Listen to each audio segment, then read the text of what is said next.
सर्व आदरणीय विद्यार्थी मित्रांना नमस्कार. मी आपला डीजी केसर, अक्कलकोट, सोलापूर जिल्हा. महाराष्ट्र सेट परीक्षा 2025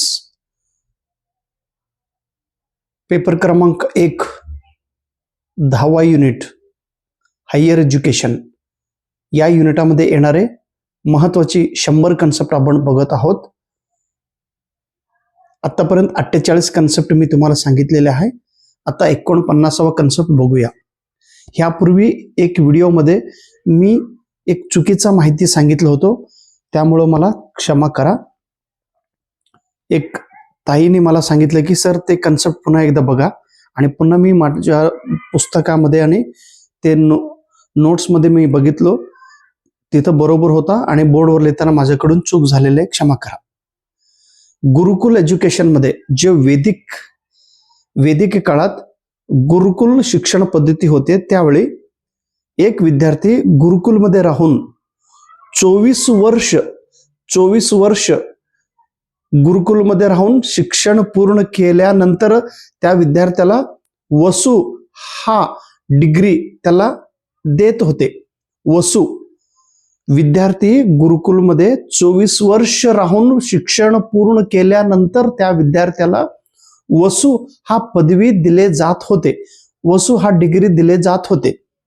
मी अगोदरच्या व्हिडिओमध्ये 12 वर्ष पूर्ण केल्यानंतर वसू मिळत होते असे सांगितलं होतं, ते चुकीचं आहे. वैदिक काळात विद्यार्थी गुरुकुलमध्ये राहून 24 वर्ष शिक्षण घेतल्यानंतर त्या विद्यार्थ्याला वसू डिग्री दिले जात होते. एक विद्यार्थी 36 वर्ष गुरुकुलमध्ये राहून शिक्षण पूर्ण केला तर त्या विद्यार्थ्याला रुद्र हा डिग्री दिले जात होते. रुद्र गुरुकुल शिक्षण पद्धतीमध्ये विद्यार्थी जर 48 वर्ष गुरुकुलमध्ये राहून शिक्षण पूर्ण केले तर त्या विद्यार्थ्याला आदित्य हा पदवी दिले जात होते. वसू डिग्री 24 वर्ष पूर्ण झाल्यानंतर, रुद्रा डिग्री 36 वर्ष पूर्ण झाल्यानंतर, आदित्य डिग्री 48 वर्ष पूर्ण झाल्यानंतर. कृपया लक्षात ठेवा. 2016 रोजी आता जे NEP आले ना, हे 2016 रोजी ड्राफ्टिंग कमिशन होता, जे सुरुवात झाली होती. त्यावेळी काय एक्सपेक्टेशन झालं होतं माहिती आहे का? 5 pillars are expected in education. शिक्षण क्षेत्रात 5 स्तंभांचा त्यांनी अपेक्षित धरले होते. Education policy 2016. पहिल्यांदा अवेलेबिलिटी, प्रत्येक शिक्षण प्रत्येक विद्यार्थ्याला मिळालं पाहिजे, अवेलेबिलिटी. दुसरा अफोर्डेबल एज्युकेशन, प्रत्येक विद्यार्थ्यांना परवडायला पाहिजे, स्वस्त असलेले शिक्षण मिळाला पाहिजे, हे दुसरं. तिसरं इक्विटॅबिलिटी.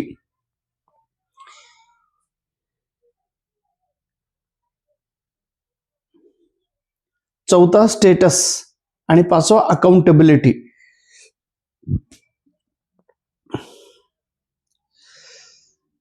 प्रत्येकांना उपलब्ध होणं आवश्यक आहे, प्रत्येकांना कमी दर्जात, प्रत्येकांना समानता, प्रत्येकांचा दर्जा आणि प्रत्येकांचा अकाउंटेबिलिटी,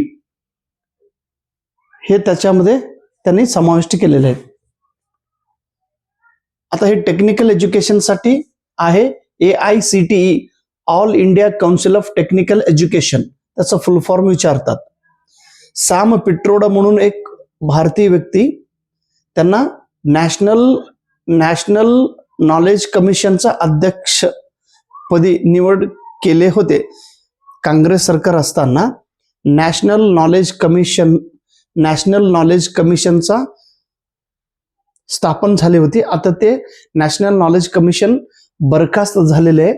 त्यावेळी त्याचा चेअरमन म्हणून सॅम पिट्रोडाला नेमणूक केले होते. आता नॅक कमिटी जे आहे, national assessment and accreditation council, जे बेंगळुरूमध्ये आहे, त्याचं काम काय आहे? Is responsible for assessment and accreditation of higher education. Shodhganga म्हणून, शोधगंगा हे कशासाठी काम करतात? Shodhganga e repository is for doctoral research of Indian universities. PhD thesis पूर्ण झाल्यानंतर, अवॉर्ड झाल्यानंतर तो थेसिस या वेब पोर्टलमध्ये संग्रह करतात. रेफरन्ससाठी आपण हे PhD थेसिस आपण वापर करू शकतो शोधगंगामध्ये. Thank you so much. नमस्कार. निर्बंध व्हा खुर्चीत हो, इकडे हो मत.